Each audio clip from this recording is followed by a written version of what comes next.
and the founder of Real Progressives and Real Progress in Action, a 501c3 and 501c4, respectively, dedicated to education and advocacy for modern monetary theory.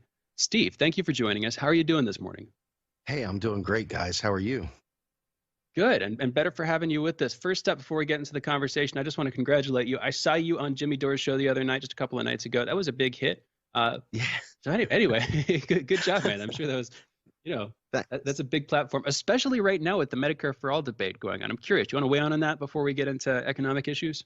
Yeah, I want to say this thing really is a bit painful, right? Because you see the defenders of AOC, and they're looking at it like we've got this tiny handful of people that are actually in elected office that are progressives, and they're trying to defend them, right?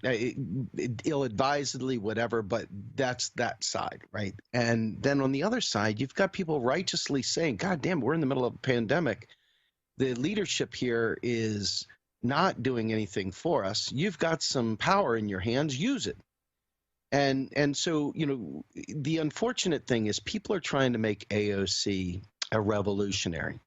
AOC is not a revolutionary. AOC is a very, very aggressive reformist, but she is not in any way, shape, or form a revolutionary.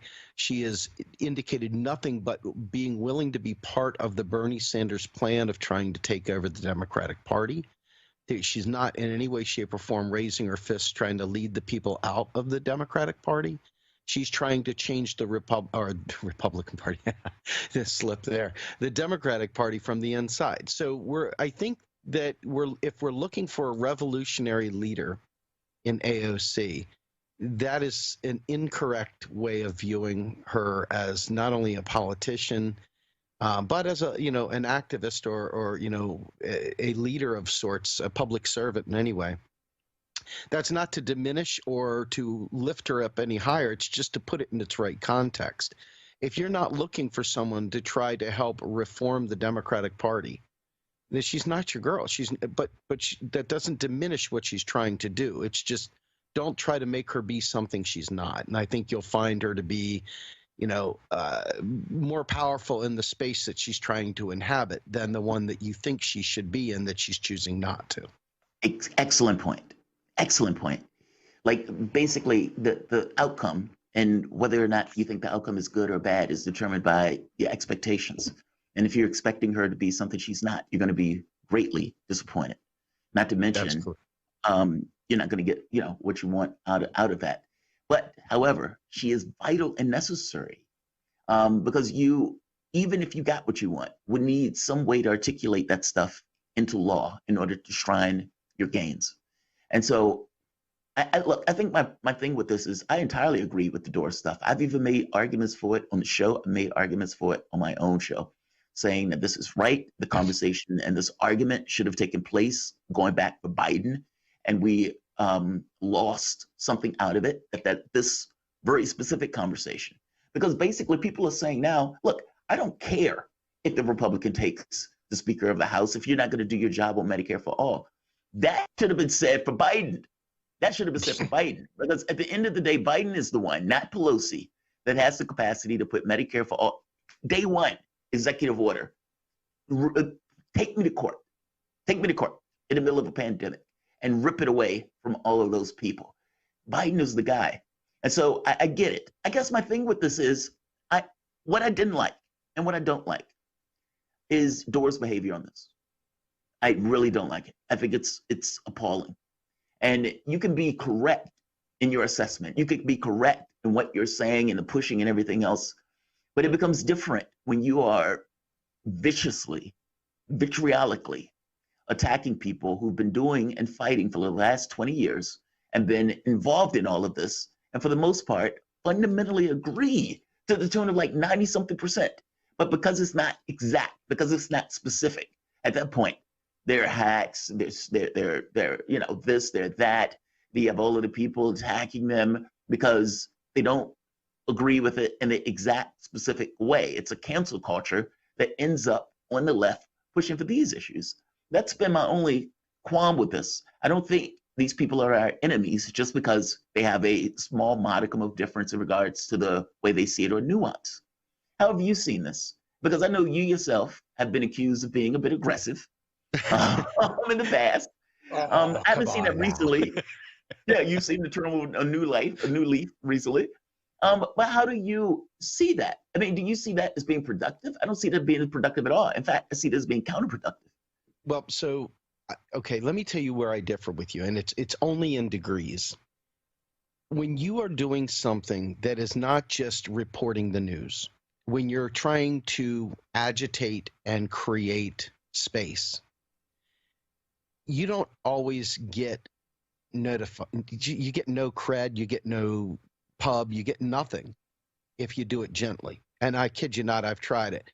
The reason why Gentle Steve that you see coming out these days is because I already blasted through the brick wall, right? Stephanie Kelton's book, Deficit Myth, has really, really opened a lot of eyes, and people are starting to realize, oh shit, that the stuff that guy Grumbine was talking about for the last 5 years, hey, maybe it was real. But back when I first started saying federal taxes don't fund spending and people's heads were exploding, they were attacking me viciously. And I realized that if I was able to make a splash, that people would, even if they didn't like me, they would listen to me. And even if they didn't respect it in the moment, when they left, they'd go and research it just to prove me wrong. And when they'd find out I was right, my private messages would blow up saying, oh, dude, you were right. It's like, yeah, I was. But the thing is that now you're starting to see people really open to this information. What Jimmy's doing, to his credit, and which is what's also causing people to really get angry, he's creating an acerbic, strident resistance, if you will, which is vitriolic, but it's for effect. I don't believe that it's necessarily truly vitriolic in the sense that like he means this heartfelt hate. I think it's really more a matter of trying to make that doesn't matter. That doesn't matter. Oh, I'm just telling you what I'm not agreeing with it. I'm just explaining it. Look, Jimmy Dore already has his space, and the argument was already being put out. And to be fair, people have attacked him viciously, and I've defended him when they've attacked him viciously, especially on this, because I thought you guys are lost it. This is exactly what you should be doing. The conversation that's being had, exactly the conversation that should be you should be having. And so my thought was, Dore's right. I have a litany of videos basically saying Dore is right, and that the people attacking him have lost their minds. They've lost it. These docile lefties who want to get something by beseeching the Democratic Party, believing that the last 50 years of docility has somehow been beneficial. It hasn't. So that's not my issue here. I take issue with the language and the way it's being used to deal with other people who agree with you. That's my issue. I don't disagree with that. I don't like the approach, okay? But I'm just making the explanation. I don't know if the explanation is intended to be a get out of jail free card more so than just saying, I believe it's a tactic for agitating, to get noticed, to get people interested, to gin up support, right, wrong, or indifferent. I'm not agreeing with that. But I do agree, though, that they should hold the vote for something. 1,000% agree. 1,000% agree. Yeah, Sirota had several different angles. He's like, why just hold out for a vote for that? Why not hold out for getting rid of pay-go? Why not hold out for a number of things? Why keep it so minimal and just a vote for Medicare for all? And so from that standpoint, I agree with that as well. When you've got chips on the table, you play your chips. And we haven't had chips in a long time. And you don't want to waste them just willy-nilly on things that don't make really any difference, that are more performative or theatrical. You don't want any more kente cloth, catered sit-ins. You want something legitimate. And and let me just say this, and I think that you'll agree with me on this as well. When AOC walked in the door and she stood on Pelosi's desk with the Sunrise Movement surrounding her, demanding a Green New Deal, and her and Markey came out with that, I think there was a lot of expectations elevated at fever pitch in that moment. And I think that as she learned how to be a politician, as she was counseled on how to actually pass legislation, how to work within the cesspool of the Democratic Party and the other political apparatus, I believe she's curtailed that approach. And I think that for people that like the lady standing on the table versus the lady that's now learning how to negotiate deals, that's not revolutionary. And that's where the bitterness kicks in. They don't realize that she never was a revolutionary. She was a reformist. And that brings us full circle. Yeah, 1,000% agree, Steve. Yeah, I hear what you're saying on this one. Yeah, honestly, yeah. Let's take it to a break. I hear what you're saying on this one. I was weirdly enough willing to defend Jimmy on that because of what you were saying, Steve. And for Jamarl, that might be a little bit confusing because usually I'm the one who's like cautioning against being too hard on folks and calling for more empathy, etc. But at a certain point, if you're not aggressive past people's comfort zones, then you stay in whatever media ecosystem you're already inhabiting. You can't break it through to a wider sphere. So I get completely what you're talking about breaking through that brick wall. Having said that, there are two sides to every conversation, two sides to every coin. And if you're just yelling, I don't think that's the case. I don't think that Jimmy was being too hard. In any event, let's take it to a break. You're listening to Fault Lines with Thomas and Stranahan. We will be back in just a minute on the other side of this break.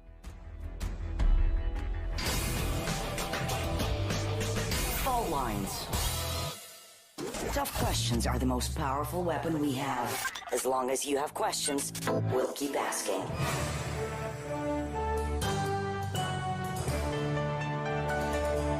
Radio Sputnik. Telling the untold.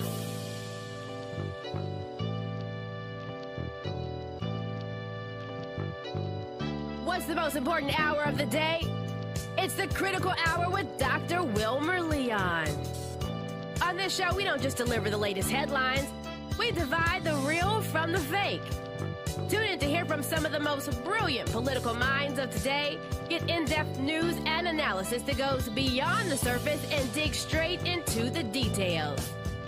Set your clock to the Critical Hour for a news perspective unlike any of those other guys. Tune in to the Critical Hour with Dr. Wilmer Leon, weekdays 6 to 7 p.m. Eastern, and catch us on Facebook Live. You're listening to Radio Sputnik.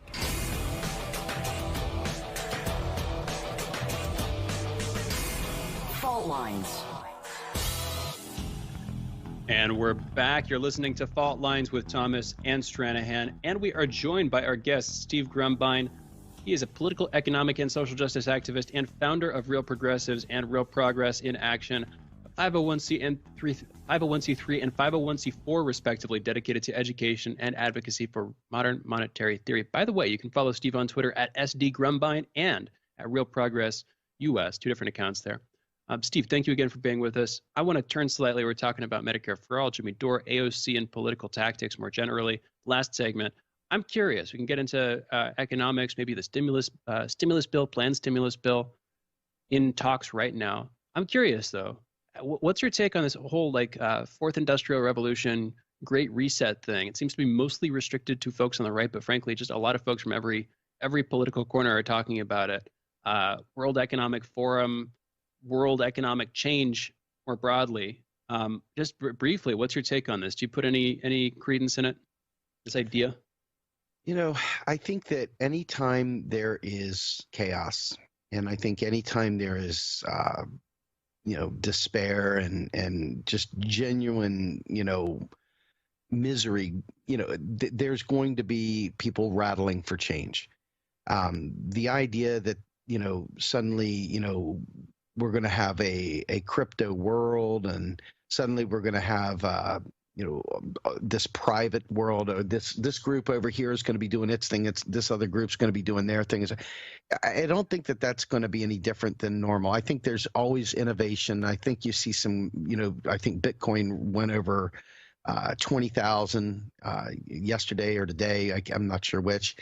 And so, a lot of people are staring at cryptocurrencies and looking at the possibility of public currency. And there's a lot of changes going on. There's a stable coin effort. Friend of mine, Rowan Gray, was, leading the charge. He's been vilified by every crypto person out there as they're trying to make this a public thing as opposed to a private thing.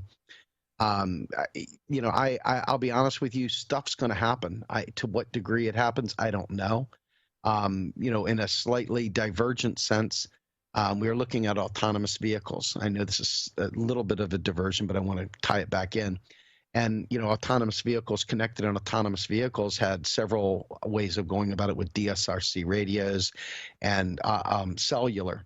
And what the FCC did was it put the kibosh on DSRC radios, which is what a lot of the companies had been investing in, and put it over to the cell carriers. Well, this is obviously a huge change. There's a shift in the way technology is going to be used and leveraged, in that space. And you never know when the government is going to step in and going to claim its territory, right? And the government went ahead and made a decision, literally eliminated the radio space, the frequency space that they were giving to the DSRC, and now it's all focused on cellular. So when it comes to, this reset, and it comes to looking at private, currencies and so forth, and this whole approach, I really do believe that the government at any given time could step in. And I believe that there's efforts right now, in fact, to make it a public utility as opposed to a private thing. And from my vantage point, stuff like that is going to happen. Make no mistake about it. I've talked to people like Brett Scott, who is a fintech expert out in the UK, really, really smart, savvy guy.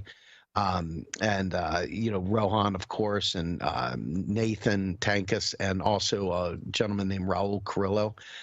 These are guys who are right there in the thick of this whole Libra stuff with Facebook. And, I think there's an incredible amount of effort to privatize this financial sector, privatize means of exchange, privatize a whole bunch of things. And I think that really, helps a few investors, but it really hurts humanity overall. And I think that, my hope is that we find a way to make that a public commodity, a public place, and that any kind of resets, et cetera, take into account wealth accumulation, and putting timers, if you will, on coins to make sure that people don't just hoard wealth forever. There's a bunch of ways of doing this, and that's not really something I think is like something coming right around the corner, but it is definitely being debated hot and heavy right now. So I just want to give a notification. Radio, let's be careful with the cursing. Just a heads up. Yes. The Great Reset. Now, I'm always skeptical about stuff like this. 2012 is going to be the end of the world. 2000 is going to be the end of computers or something like that. But I do think there's an argument to be made of a certain dystopian future that could be categorized as that takes place in this kind of libertarian hellscape. Like the United States is one of the most right-wing countries on the planet. And the country and the society itself gets accustomed to it as it moves. As long as it's not moving at a certain speed, meaning it's not drastic and it's not overwhelming, the society gets accustomed to it and society acclimates to whatever change. So you get to the point of having an FDR, and then you end up with an Obama. Both end up in financial crisis. FDR clearly works to the best interest of the public. Obama works to the best interest of the people who gave him $1 billion. It's a clear difference. Even if you look at Reagan coming out against the Iran-Contra affair, the buck stops with me. Reagan nearly got in trouble for that. Obama does not get in trouble for the regime change operations that the mainstream media even knows about. That's on the pages of the media and everything else. Nobody cares.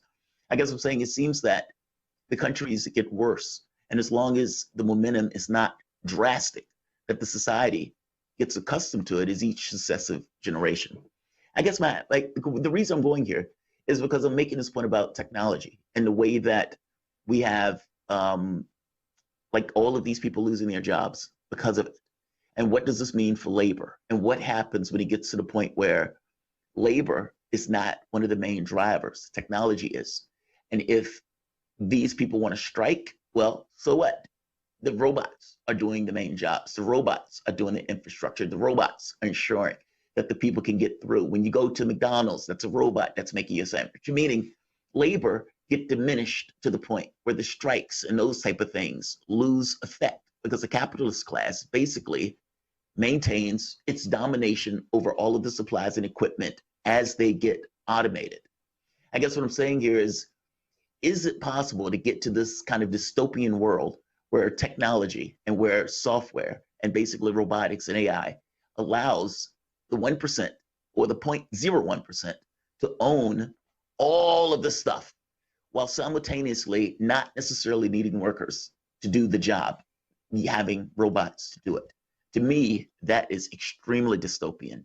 What does it mean for food? What does it mean for the society to push back? What does it mean for society to push back in the sense of a revolution if much of the military is drones and whatnot? I guess I do consider a potential for this to get very, very dystopian. And I consider this potential to be real, considering the momentum that we've changed from the standpoint of where we were to where we are now in our political climate. What do you think about that? Do you think that is too far-fetched?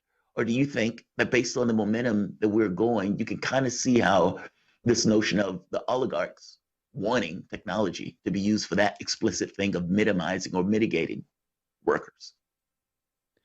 You know, I believe that there is always going to be advancements, and I do believe that right now, the way society is structured, the benefits of automation largely go to the 1%.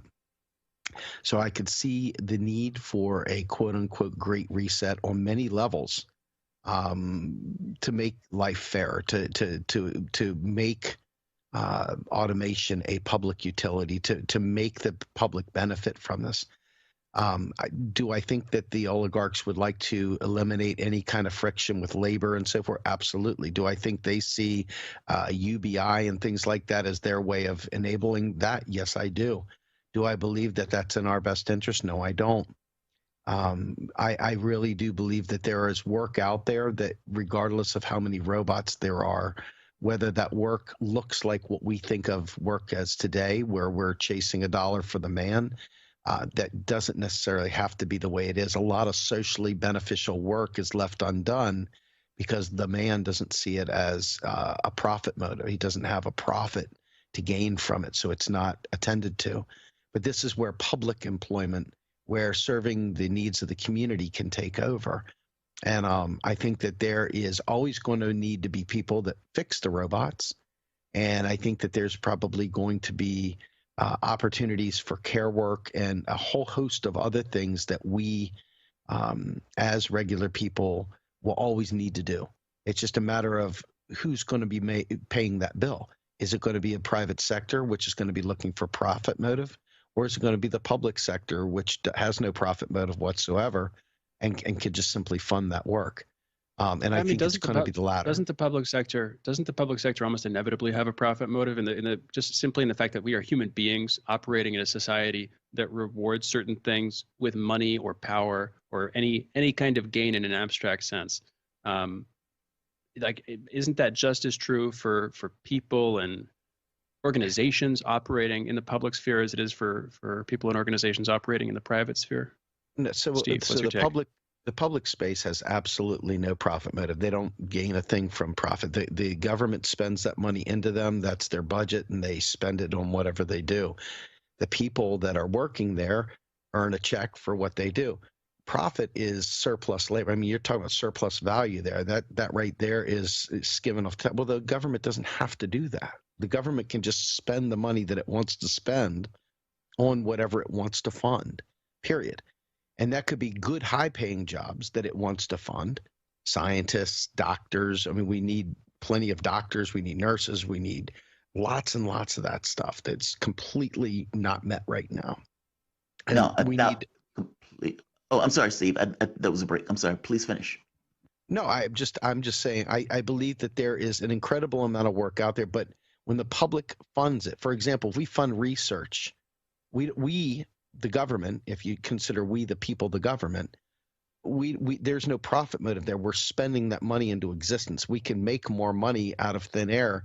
There's no need for profit in that sense. Well, here's the thing. I mean, like, I'll just bring in one huge example here. Are you saying that there is no profit motive in the military-industrial complex, particularly in those organizations that are government-funded, part of the DoD, part of the Pentagon? Is that what you're holding to? Oh, you're talking about public-private things. I'm talking about public-public, okay? I'm I'm more than okay with nationalizing industry. I'm more than okay with getting rid of these private companies that have that motive. I'm saying the government itself has no profit motive. So what the industry itself does, okay, with that money is when the capitalism begins, if you will. I mean, the federal government isn't making profit off that.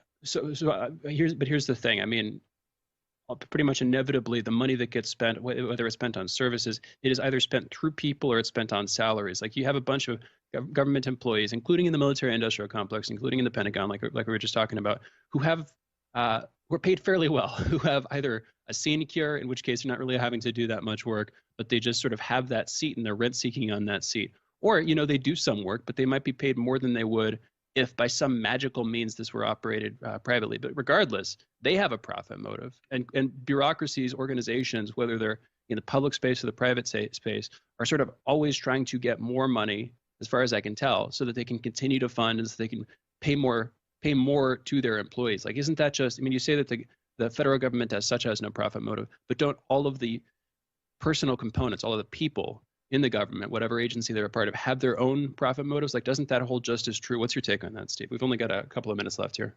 Well, I mean, everybody wants to make more money. Everybody wants to have more buying power. You know, in a capitalist society, all businesses want to make profit. So that, in that sense, yes. I'm suggesting, though, that the government itself can fund whatever it wants to fund, however it wants to fund it. There's no price that it can't meet when it's payable in its own currency. So in that sense, we carrying the weight of that profit is not good. If we push it to public sector, where the public sector can fund things like taking graffiti off of bridges, for example, there's no one out there that's going to do that unless there's profit to be made on it. And what I'm saying is that the government could fund that through direct public works and it not have a profit motive, and it just be direct payments to the people, you know, through public purpose spending. You know what? I think we got to close it out in terms of time. I think that ultimately, when it comes to ideals, I agree with you. I think that when it comes to the factual matter, what is the case now, the government, all of its subsidiaries, all of the people within it, it's much easier to find people who are operating out of a profit motive in the government than it is to find people who are operating out of some deep bedrock foundation of ideals. And that's not an indictment of politics as such. I'm not trying to indict, you know, I'm not a pure capitalist here. Anyway, we're out of time this segment, out of time for this conversation. Thank you, as always, for joining us. Interesting conversation, Steve. Thank you so much, guys. Have a great one, okay? Hey, you too. For those listening, Steve Grumbine is a political, economic, and social justice activist and founder of Real Progressives and Real Progress in Action. That's a 501c3 and 501c4, respectively, dedicated to education and advocacy for modern monetary theory. You can also follow Steve on Twitter at SDGrumbine and Real Progress US. You're listening to Fault Lines with Thomas and Stranahan.